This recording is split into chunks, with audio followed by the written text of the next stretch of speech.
পটল কুমার গানওয়ালা।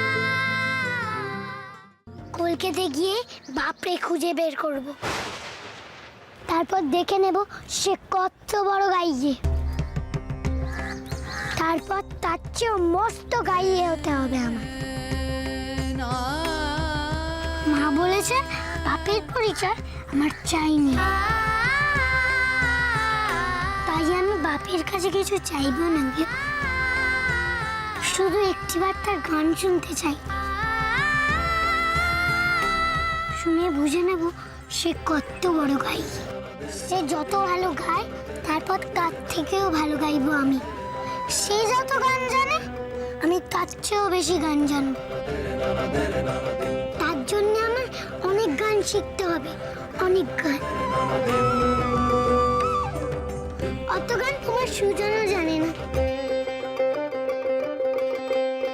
আমার সুজন? হ্যাঁ গো, ওই যে তুমি গানে বললে না সুজনের সঙ্গে, ওগুলো দেখা।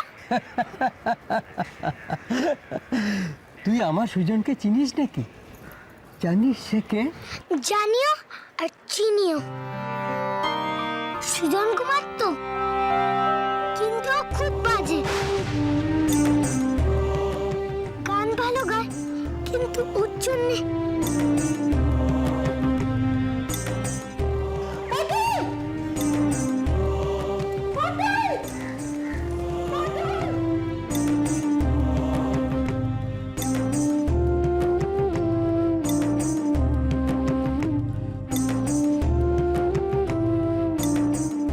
কাঁদছিস কেন?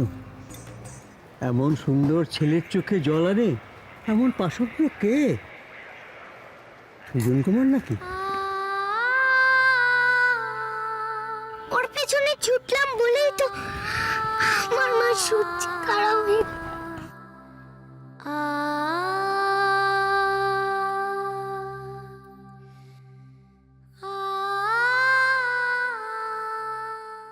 বলি ও ঘর সত্তর বিভীষণ, ইঁদুরের মতো আর গর্তে মুখ লুইকে থাকতে হবে না। সাহস থাকলে সামনে এসে একবার দাঁড়া দেখিনি।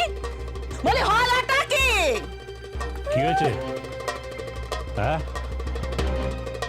কি হয়েছেটা কি? ও বাবা, কি ভাল মানুষের মতো মুখ করে এসেছে গো। আর ভাল মানুষের মতো মুখ করতে হবে না, আমি সব শুনেছি। ওই ফুলি আর গোকুলের কাছ থেকে আমি সব শুনেছি। পটলের সঙ্গে তোমার দেখা হয়েছিল? সত্যি কথা বলবে আমারে।